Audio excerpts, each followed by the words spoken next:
One morning in 2015, a scientist sat at his computer, feeling a growing sense of confusion.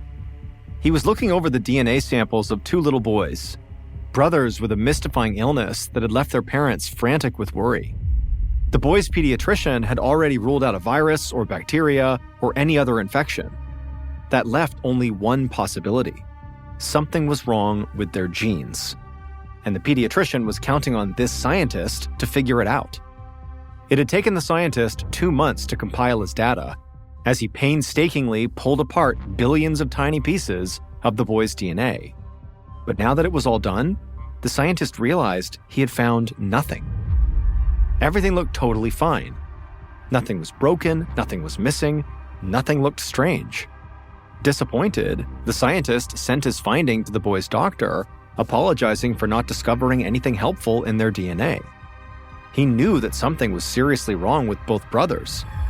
Yet, genetically, they seemed like two perfectly healthy little boys.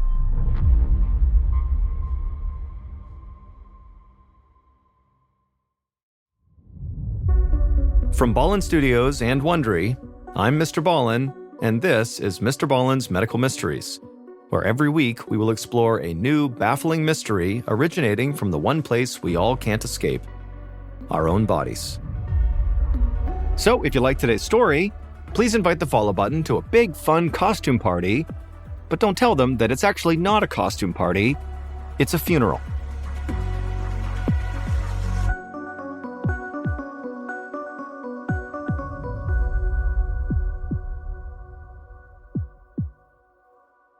This episode is called The Broken Sequence. On an April morning in 2012, newlyweds Nikki and Danny Miller sat on the floor of their living room playing with their 6-month-old son, Carson. Carson lay on his back on the rug, smiling his toothless smile, his chubby little legs kicking in the air. Nikki had a stuffed animal that she kept lowering over Carson's face, then pulling it back when he reached for it. The boy went into a fit of giggles every time, and Danny's heart swelled with love as he watched. Danny was 42 and Nikki was 40, so when they got married last year, they weren't even sure they could have kids. To Danny, Carson was a little miracle, with his soft blonde hair and bright blue eyes. Danny never took a single second for granted, even though his energetic baby really wore him out. Danny leaned over Carson and made silly faces until the baby turned red from laughter. Then Nikki waved the stuffed animal again, and their baby swiped at it, but Carson's arm was stiff and awkward. Danny had noticed over the past few weeks that Carson's movements were somewhat awkward. At first, Danny had assumed it was just his son getting used to his own body. It was sort of cute. But over the last couple of days, Danny had noticed something else that was unusual about Carson's coordination. It took a lot of work for his son to roll over onto his stomach. Danny and Nikki had been reading a ton of baby books, so they knew that by month 6, he should be able to roll onto his stomach, then onto his back again. But even when Danny or Nikki helped, their sons still struggled to roll. Danny knew that as a first-time parent, he could sometimes be alarmist, so he tried his best not to fixate on his son's delayed motor skills. But, just to be safe, he decided to schedule an appointment with his son's pediatrician. When they saw that pediatrician, he'd recommended they speak with someone else, a specialist, who might be better equipped to give them answers. A week later, Danny sat beside Nikki in a doctor's office, watching the behavioral specialist examine their son. The specialist was kind and had a calming demeanor, and he listened intently while Danny explained their concerns about Carson. And he never made Danny feel like he was an over-anxious new parent. Eventually, the specialist's examination of Carson turned into a little game of peekaboo, and once Carson was giggling, the specialist turned to Nikki and Danny and said that he was not too concerned. He reassured them that babies develop at different rates, and it seemed like Carson was just taking his sweet time. Danny nodded and squeezed his wife's shoulder as she exhaled with relief. Danny wished he felt the same way, but he didn't. Instead, he was left with this nagging feeling that there might be something more to Carson's problems than just him taking his sweet time. That night, as Nikki put Carson to bed, Danny began poking around on the internet, researching developmental delays in children. He learned about a disruption in muscle movement called spasticity, which seemed to describe the jerky way that Carson moved his arms. Danny also read about a condition called hypotonia that could account for Carson's lack of muscle tone. He wondered if that was why Carson still couldn't roll over on his own. And yet, Danny didn't really know what to do with this information. They'd seen a specialist who presumably would have known all about these conditions in babies, and he didn't seem concerned. So Danny closed his laptop, deciding he would just be patient. Carson was only 6 months old, and Danny told himself that Carson would just grow into his body over the next few months. 9 months later, in early 2013, Danny sat on the floor with Nikki, their backs against the living room sofa. Wooden blocks and storybooks were strewn all around them.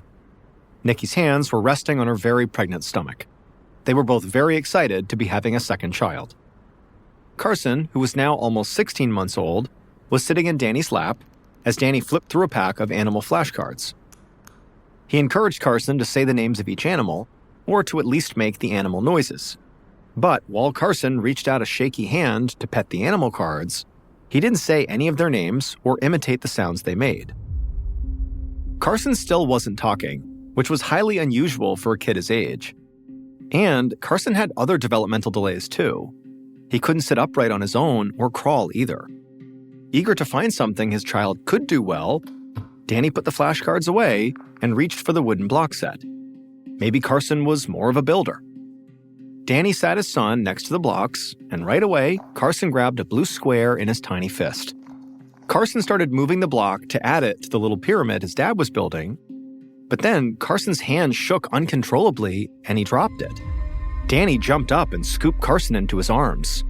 He was quite accustomed to Carson's poor motor skills, but he'd never seen his son's hand tremble like that before. He held Carson, waiting to see if he could feel any more shaking, but Carson seemed okay. Danny gave Nikki a wary look and told her maybe it was time to take Carson back to the doctor, and Nikki nodded and said she was thinking the same thing. A few days later, Carson's pediatrician ordered an MRI to see if there was a physical problem that would explain Carson's developmental delays. But when the MRI came back, it was normal. That's when Danny told the pediatrician about the alarming conditions he had found online. He talked about spasticity and hypotonia and a few other rabbit holes he'd fallen into. And to Danny's surprise, the pediatrician thought he might actually be onto something and referred them back to that specialist. Now, Danny and Nikki sat in the behavioral specialist's office for the second time as he looked over Carson's file and ran some of the same little tests that he'd used to examine Carson's motor skills the first time. But this time, the specialist agreed with Danny and Nikki. Carson's development was definitely falling behind, and the doctor believed that the little boy might have a condition that would account for some of these developmental delays. In his opinion, Carson's delays were due to cerebral palsy, which is a group of conditions that affect movement and posture, sometimes severely. It's caused by damage to or abnormal development of the brain. Danny nodded and squeezed his wife's hand. He'd come across cerebral palsy several times when he was Googling Carson's symptoms, so Danny had known that this diagnosis could be a possibility, but it was still hard to hear it aloud. Cerebral palsy is not curable, which meant that Carson would never grow out of his developmental delays. Carson would have a lifelong disability. The specialist assured Danny and Nikki that therapy could help Carson manage the cerebral palsy and suggested that they begin physical and occupational therapy right away. Together, these therapies would help with his motor skills and cognitive development. Danny began calling therapists the next day, trying to find the perfect fit for Carson. However, he had to put the search on hold for a week when Nikki went into labor. And in mid-January 2013, Carson's little brother, Chase, was born. Nearly a year later, toward the end of 2013, Danny pushed Carson in a stroller up a steep hill in San Francisco, where he and Nikki were vacationing. Danny's legs were burning, but Carson was enjoying the feel of the steep incline so much that Danny forced himself to keep on moving. Besides, he was following Nikki, who trudged ahead, carrying little Chase in a sling. And if she wasn't complaining, neither would he. At this point, Chase was 10 months old, and Carson was almost 3. And neither boy could walk yet. Now, this made sense for Chase, who was still a bit young to be on his feet. But for Carson, it was definitely concerning. And they had to push him in a stroller whenever they went anywhere, which made carting him up and down the steep hills of San Francisco extremely tiring. Intellectually, Carson seemed to be just fine. He was curious, always looking around and giggling, trying to grab at things that sparked his curiosity. But even after a year of therapy, he still couldn't sit upright on his own very well, let alone crawl or walk. His little brother Chase also struggled to sit upright, which worried Danny. He'd been noticing that Chase was experiencing a lot of the same developmental delays that Carson struggled with. But Danny tried not to focus on that today. They'd spent the morning at Golden Gate Park, then they had taken a trolley ride through town. Danny had loved the way the boys laughed themselves silly on the trolley as it coasted down some of the steeper hills. And so now, after lunch, Danny and Nikki were taking the boys to another park to play. They walked through the gates of a playground and set Carson and Chase into a big red sandbox. Nikki sat behind Carson, helping him sit upright, while Danny handed Chase a little plastic shovel. Chase reached out with a jerky arm and grabbed the shovel, but just as his fingers wrapped around it, his hand shook. He lost his grip and dropped it. Danny realized that Chase had a tremor in his hand, just like his older brother Carson. Danny's mind started racing. He wondered if Chase might have cerebral palsy too. Except that didn't make any sense. Danny had read once that statistically, the odds of siblings each having cerebral palsy were 1 in a million. And yet, the more he thought about it, the more it seemed like Chase was developing these same delays as his older brother. Danny thought hard for a second. If both his boys had the same condition, then again, based on statistics, they probably did not have cerebral palsy, which meant that Carson may have been misdiagnosed. And if that was the case, well, Danny and Nikki were back at square one, only worse. Now they were searching for a diagnosis for both of their children.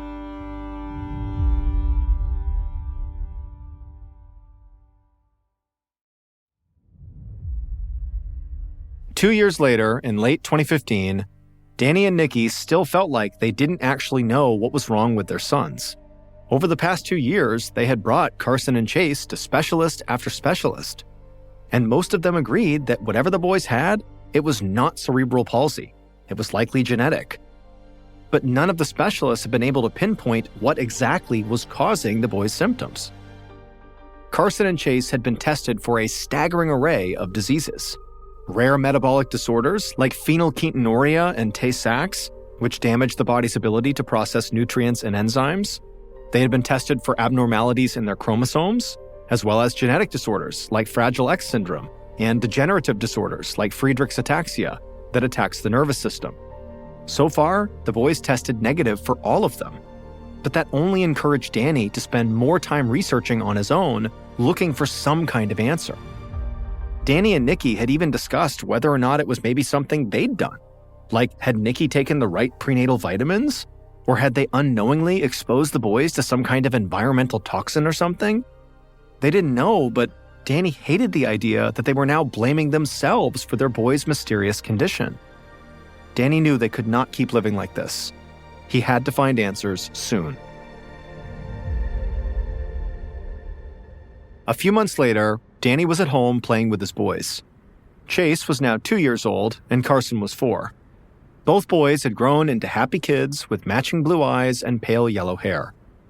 Carson had grown out of his baby fat and looked like a handsome little boy. He still couldn't walk, but he could sit up by himself and had recently started crawling. This morning, Danny put both boys on the carpet in the living room.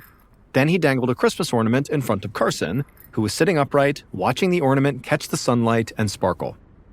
Danny hoped Carson would reach out and grab the ornament. This was something he had been working on in physical therapy. But today, the boy just reached clumsily toward the little figurine, touching it with his palm, but seemingly unable to close his hand around it. Eventually, when he continued not being able to grab the ornament, Carson started to get visibly upset, until Danny finally set the ornament in his lap and told his son it was a good try. But Danny was worried. Only a week earlier, Carson could actually grab hold of an object, but now he couldn't. It was like he was going backward. That afternoon, Danny called the boys' pediatrician to try to make an appointment.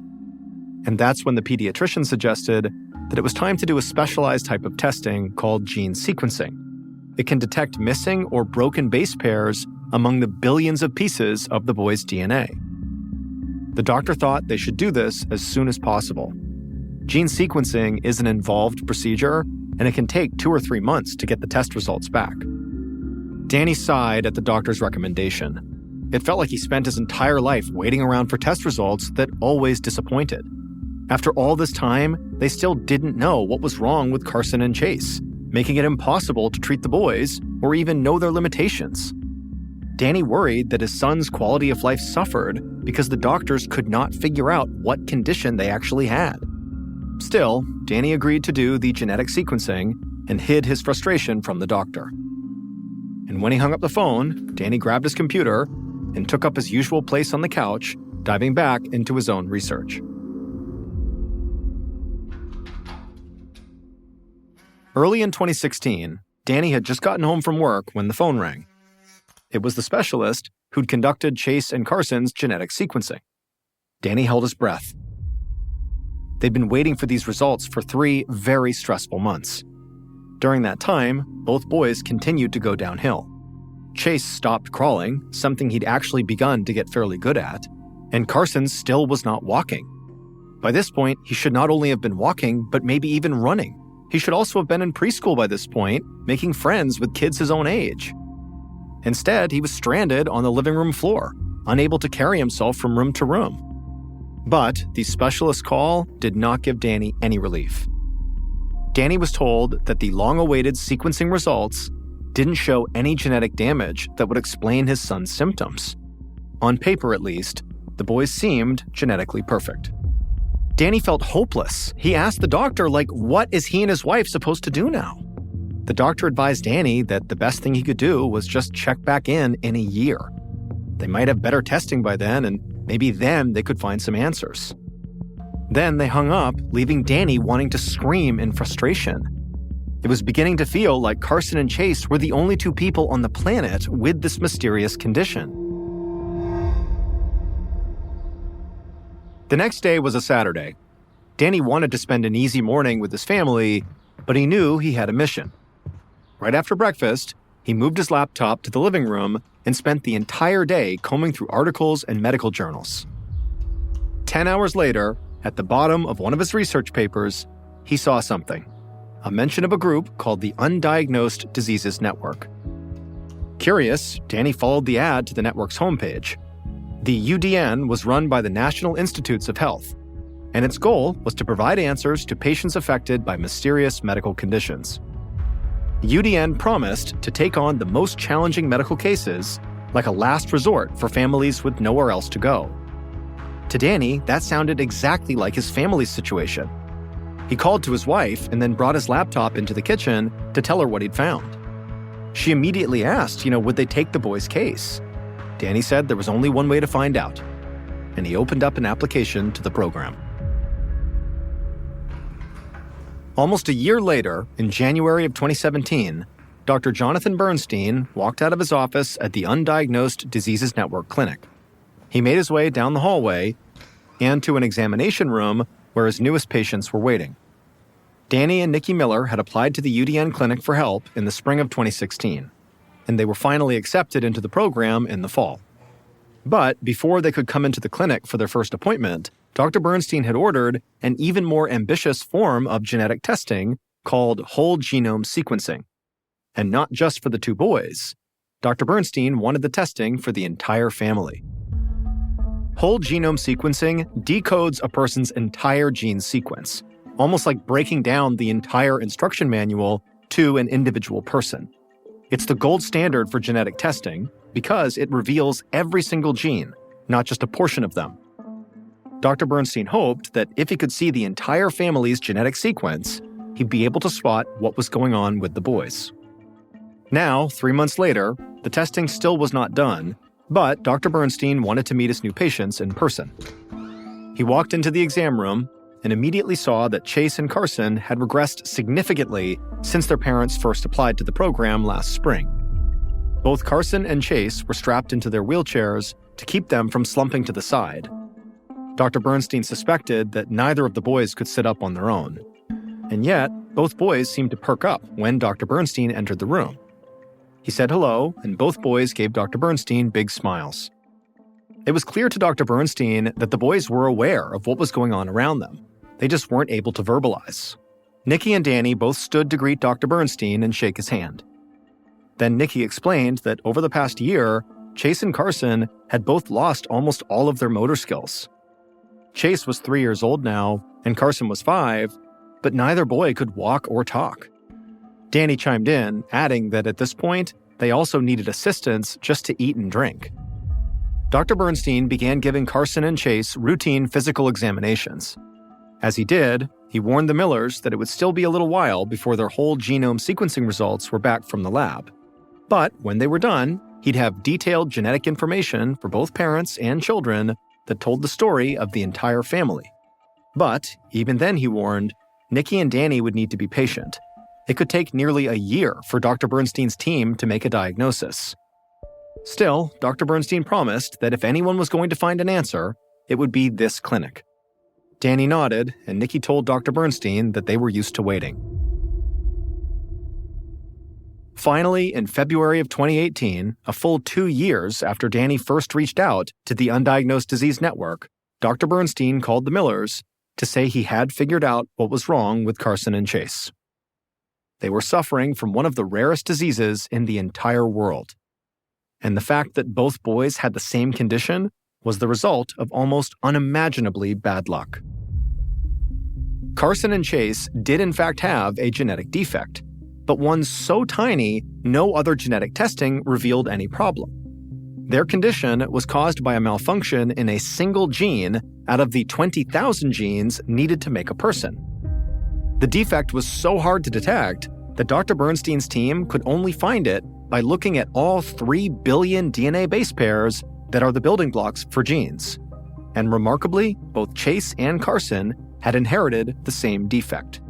The whole genome sequencing revealed that the boys' parents, Nikki and Danny, carried an incredibly rare genetic mutation. It's almost inconceivable that two people with this mutation would meet and have kids, and rarer still, that they would pass the mutation on to both of their kids. In both Carson and Chase's DNA, a small section of a gene called the MECR gene was broken, and this caused a catastrophic problem. Because the MECR gene is what allows our cells to generate the energy they need to function. If the MECR gene is broken, the cells cannot function properly. Dr. Bernstein explained that the cells most affected by a broken MECR gene are the cells at the base of the brain, which is the area responsible for movement. That's why the boys couldn't crawl or walk or move around. It's why they suffered so many developmental delays and had a lack of basic physical abilities. This condition, called mitochondrial enol-CoA reductase protein-associated neurodegeneration, or MPAN syndrome, is so rare that Carson and Chase were only the 8th and 9th patients in the world to be diagnosed with it. Danny and Nikki were relieved that doctors had finally given them a diagnosis for their kids, but it was accompanied by grim news. Dr. Bernstein told them that there was no recognized treatment for MPAN and no proven way to help the boys regain their motor skills. But that's when Danny Miller took over. Once he received the diagnosis, Danny went back to his research, this time looking for a way to manage MPAN syndrome. And he quickly learned that patients with MPAN syndrome lack something called lipoic acid in their cells. Lipoic acid is crucial to generating power inside cells, and without it, the brain runs out of energy. At first, Danny thought that overcoming this deficiency would mean expensive treatments and therapies. But after looking into it more, he was amazed to find that he could actually buy lipoic acid supplements for only $16 a bottle online. He ordered the supplements for Carson and Chase, and after a few months of taking them, it seemed like the boys' motor function had stopped deteriorating. In fact, when Danny and Nikki took the boys to the neurologist, he told them that Carson and Chase were even showing some signs of improvement. Unfortunately, though, there is no way to fully restore their physical abilities, at least at this time. Carson and Chase still rely on wheelchairs to get around, and they both rely on computers to communicate. However, thanks to their parents' dedication, their condition seems to have stabilized. And hopefully, in the future, there will be a better treatment plan or even a cure.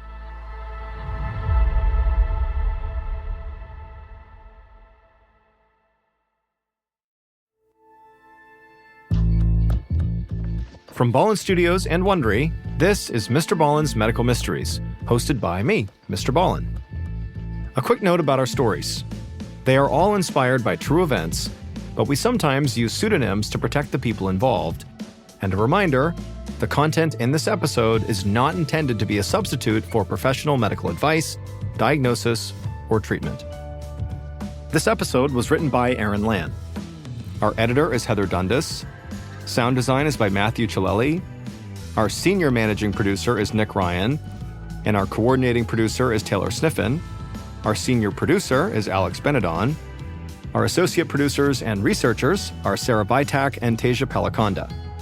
Fact-checking was done by Sheila Patterson.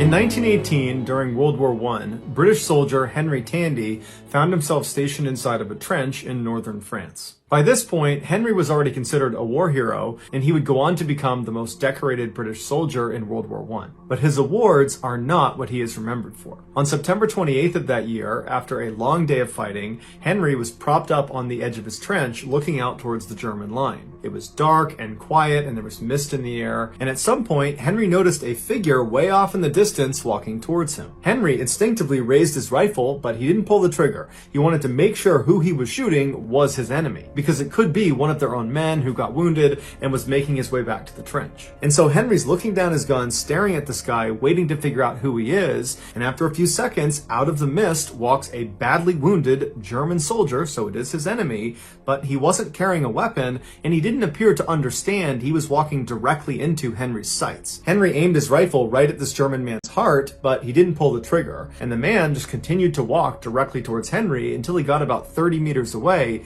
at which point he stopped and looked up and realized his mistake. But instead of trying to run away, he just stood there and stared at Henry, seeming to accept the fact that he was about to die. Now, Henry had shot many men during the war so far, but he just could not bring himself to shoot this unarmed, wounded German who just looked kind of pathetic. And so with Henry's gun still up, he glanced to his left and he glanced to his right to make sure nobody was watching, none of his comrades were going to see this, and then he lowered his gun. And then Henry and this German man just stared at each other for a while until the German man just nodded his thanks, turned around, and wandered back into the mist out of sight. The man Henry had just saved was Adolf Hitler.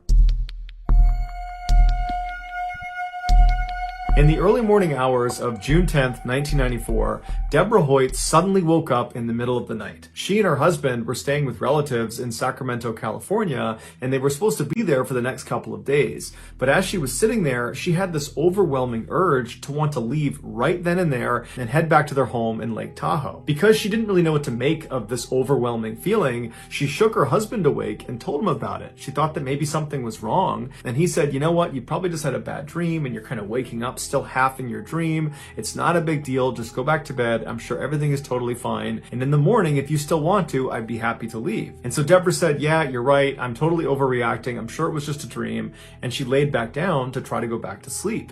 But as she laid there, that sense of dread that something was wrong and that she had to leave right now, it was just growing and growing and growing until she just jumped out of the bed and she's just standing in the room and she says to her husband, honey, we gotta go right now. I don't know what's wrong, but we gotta go right now. And her husband did not want to go. And he said, come on, Deborah, get back in bed. It's not a big deal. But she was adamant. She said, get out of bed. We're leaving right now. And so begrudgingly, her husband said, okay, we'll leave right now. And so the two of them hastily packed up and then went downstairs and left a note for their relatives explaining their absence, and then they got in their car and they drove off. After a little while, the couple reached a very dangerous section of their journey back home. It was called Bullion Bend, and it was a very windy road up in the mountains where one wrong turn and you're going flying down the side of a mountain. After driving through this area for about 15 minutes, they rounded a particularly sharp turn, and as soon as they made the turn and could look down the road, Deborah, who was in the passenger seat, she saw up ahead on the right, off the side of the road several feet,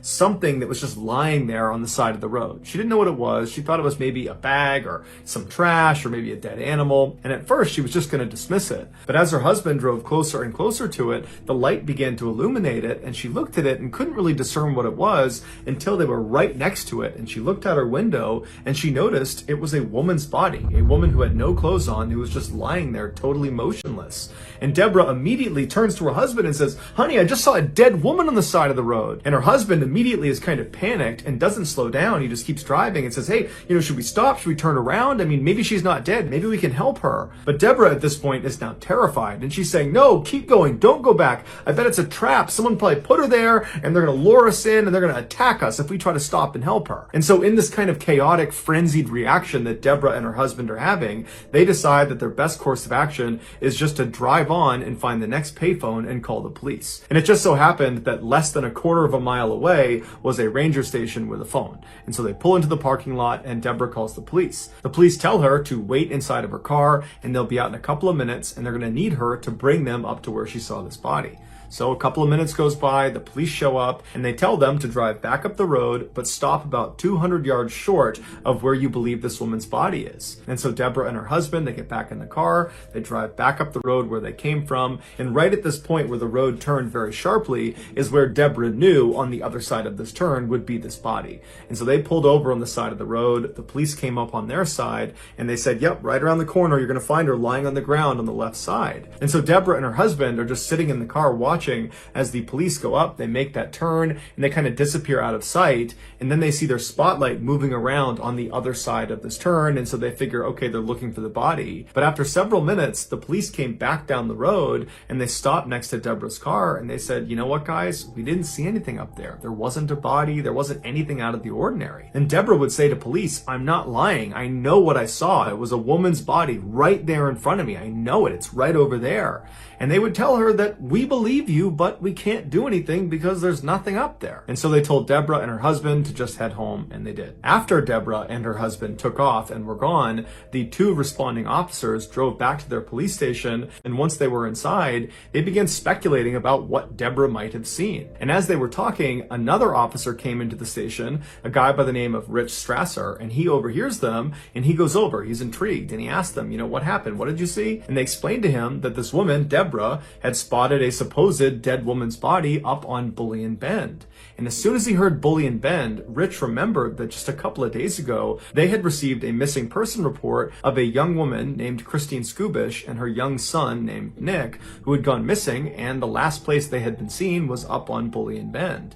And so Rich wondered if maybe there was a body up there, and maybe it was Christine's. And so the next morning, Rich got up early and he headed out to Bullion Bend, and when he reached the exact spot where Deborah had claimed to have seen this dead woman's body, he found a children's shoe. And so he stopped his car, he got out, he picked the shoe up, and he's looking around and he's looking for anything else that's out of the ordinary, but there's nothing on the road, there's no skid marks, there's no other debris, there's no other clothes, there's nothing. And so he walks over to the guardrail that overlooks this very steep embankment, and he looks down the other side, and at first all he sees is just trees everywhere, but as he's looking, he thinks he sees more clothing farther down the mountain. And so he climbs over the guardrail and he very carefully maneuvers his way down, and after only a couple of seconds, he reaches a clearing in the branches and the trees, and he can see down to where the terrain kind of levels off, and right down there is a smashed up red four-door sedan. It was the same type of car that Christine Skubish had been driving when she went missing. And so Rich ran down the mountain, following debris all the way to this wrecked car. He goes around to the driver's side and he looks inside, and there in the driver's seat is Christine Skubish, and unfortunately she was deceased. And then on the passenger seat is her son, Nicky, and he is alive, but barely. He had gone 5 days without food or water. And doctors would say when Rich found him, he probably only had about 1, maybe 2 hours before he would have died as well. Authorities believe Christine fell asleep at the wheel and she drove off that embankment. Initially, Rich believed Deborah must have seen Christine when she was driving through the mountains and saw that woman on the side of the road. After her accident, Christine must have gotten out of her car and then climbed up that embankment and then laid on the road, hoping someone would see her. And then when no one stopped for her, she went back down to her car car where she ultimately died. But according to the coroner, that would have been impossible because when Christine crashed off the road, she died on impact 5 days before Deborah saw that woman on the side of the road. So it could not have been Christine. To this day, no one knows for sure who or what Deborah saw on the side of the road. But it is objectively true that Rich only investigated Bully and Bend and found Nikki alive because of Deborah's police report about this dead woman on the side of the road. And Deborah was only on that road because she'd had this totally weird middle of the night urge to suddenly leave a relative's house and drive up into the mountains, something she had never felt before and didn't really know how to explain. So either this is an extremely strange set of circumstances, or Nikki had a guardian angel. In early 1983, residents of the Cranley Gardens apartment complex in North London began complaining about their drains being clogged up. Initially, their landlord was dismissive and said, "Oh, it's just an old building, it's old plumbing, and that's why it's slow." But eventually, the landlord conceded and asked a plumber to come out and have a look. And so, on the evening of February 8th, an experienced plumber named Mike came out to Cranley Gardens, and after learning what the complaints were, he went around to the side of the building and he opened up a drain cover to have a look inside. As expected, when he shined his light down, he saw wads of hair and napkins and other things kind of mashed together, clogging up the pipes. And so he reached in and he began pulling the stuff out and putting it in a bucket right next to him. And then after he had cleared the majority of the obstruction, he reached his arm all the way into this pipe to feel around to see if there was anything in there that he just couldn't see. And at some point, as he was reaching, when his arm was almost completely into this pipe, his hand hit a major blockage. And so he moved his fingers around to try to feel what it was, but he couldn't tell. It was something that was fairly soft, but there were some hard things inside of it, like sticks or rods. So he grabbed a handful of this blockage and he pulled his arm back out of the pipe. He opened his hand, and what he was holding looked like ground meat, but it wasn't any meat he had ever seen before. And inside of this fleshy substance looked like little bits of bone. Now, Mike had cleared many pipes before, and he had never seen meat be the reason for a blockage. And so this whole situation just seemed really strange, and he decided, it's late, I'll just come back tomorrow with my supervisor so he can see what this is too. So Mike puts the cap back on the drain pipe, and he walks out from behind the building back out towards his truck parked on the road. And as he's walking, two of the residents of this complex come out and they say, "Hey, did you fix the blockage? What was it?" And Mike would say no, he hadn't. And then he just kind of blurted out that there was meat in the pipes. That was what was causing the blockage. And then one of these two residents says, "Well, I bet people are just flushing their Kentucky Fried Chicken down the drains. That's what's causing it."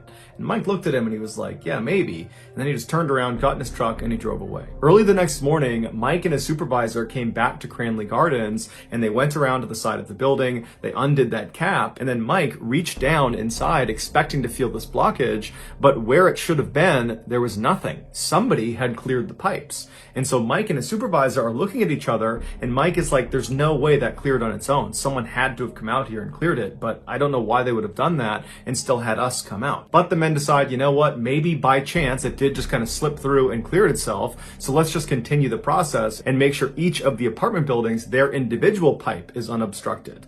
And when they checked these pipes, they found all of them were clear except for one, apartment number 23, whose pipe was blocked up with more of this meaty substance. Mike and his partner were already very suspicious of the fact that someone had snuck out here in the middle of the night and cleared the pipe. Probably. They didn't know if that happened, but it seemed likely. And now they're finding more of this weird meat substance coming from a particular apartment. And so the whole situation just seemed off. And so they told the landlord that they were not going to touch this. Somebody else had to come out and deal with this. And the landlord, after finding out there was meat jammed in the pipes, got really freaked out and called the police. The police showed up, they pulled this meat substance out of the pipes, and they sent it to a mortuary where a pathologist looked at it and said, "This is meat. It's human meat."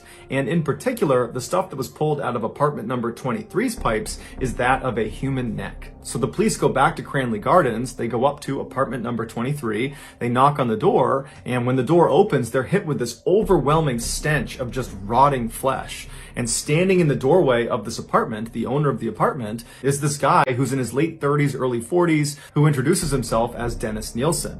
And they say, "Hey, Dennis, can we have a look around your apartment?" And he says, "Why?" body? And they say, well, we found human remains in your pipes. And Dennis immediately says, oh my goodness, I can't believe that. That's horrible. But the police are not buying it, and they say, you know what, Dennis, tell us where the rest of the body is. And at this, Dennis suddenly went expressionless, emotionless, and he just turns around and he points into his bedroom and he says, it's in 2 plastic bags in my closet. And so before the police go into his apartment to go inspect these bags, they say, Dennis, are there any other bodies in your apartment that we should know about?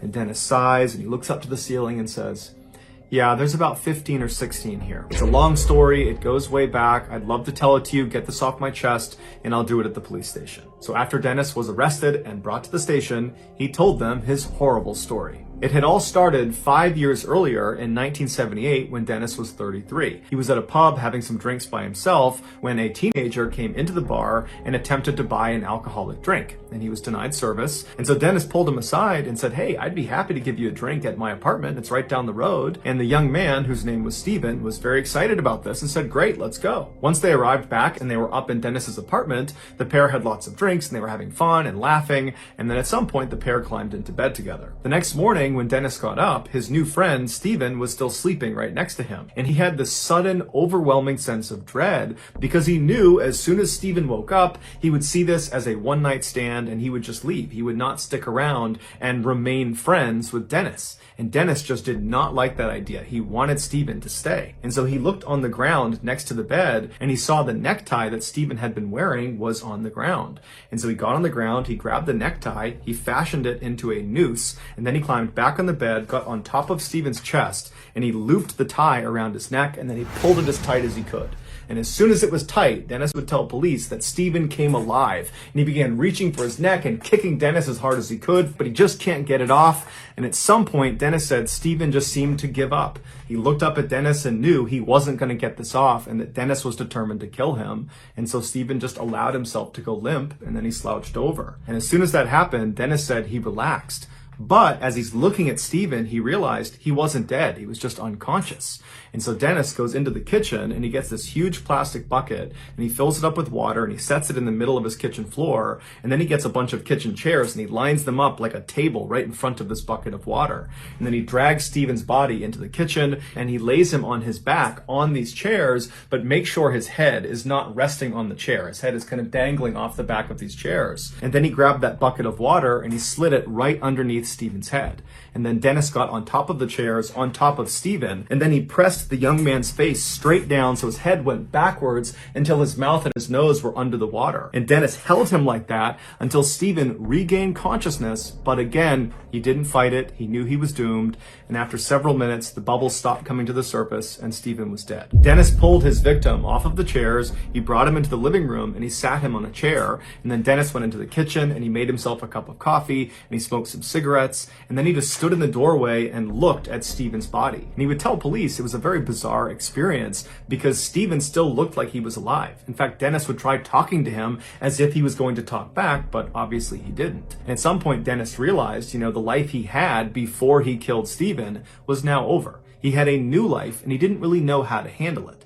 And so the first thing he thought to do was to clean Steven. So he took Steven's body and he brought him into the bathroom and he gave him a very long bath, cleaned his body, cleaned his hair. And then afterwards he got him out, he dressed him and put him into his bed. And then Dennis climbed into bed with him and laid with him. And he would tell police as he laid there, he suddenly felt overjoyed. Steven was not going to leave him. He was going to stay here as long as Dennis wanted him to. After laying with him for some time, Dennis realized he had to find a way to hide Steven's body in his apartment so no one could find him. And so he left his apartment and he went to a hardware store where he got an electric knife and a big storage bin. And he brought them back to his apartment, and as he was about to cut Steven up, he just couldn't go through with it. So instead, he just climbed into bed and took a nap next to Steven's body.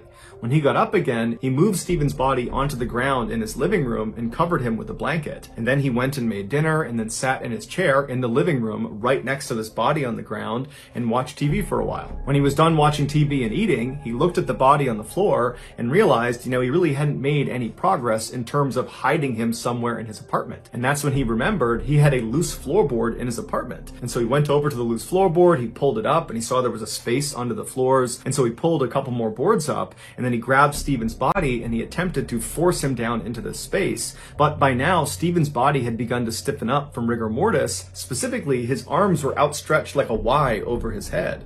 And so as Dennis is trying to force him down in there, his arms were not allowing him to go down into that small space. So Dennis took Stephen's body and he propped him up against the wall in his bedroom. So the body is against the wall, rigid, standing up with its arms up over its head, and Stephen's eyes were still open. And then after that, Dennis just got in bed and fell asleep. So all night, this corpse is staring at Dennis in his bed. And then the next morning when Dennis got up, there was Stephen still up against the wall with his hands in the air looking down at him. Dennis grabbed Stephen's body and put it on the ground, and he began yanking and jerking and pulling on each of Stephen's arms until they were pinned down by his side. And then after that, Dennis started working on his legs and his hips, and he began contorting him until he was small enough that he could pack him down under his floor. And then once he was under there, he just put the boards on top and went about his daily life. And for the next couple of days, he totally forgot about Stephen. But a week after putting him under the floor, Dennis decided he missed Stephen and he wanted to see him again.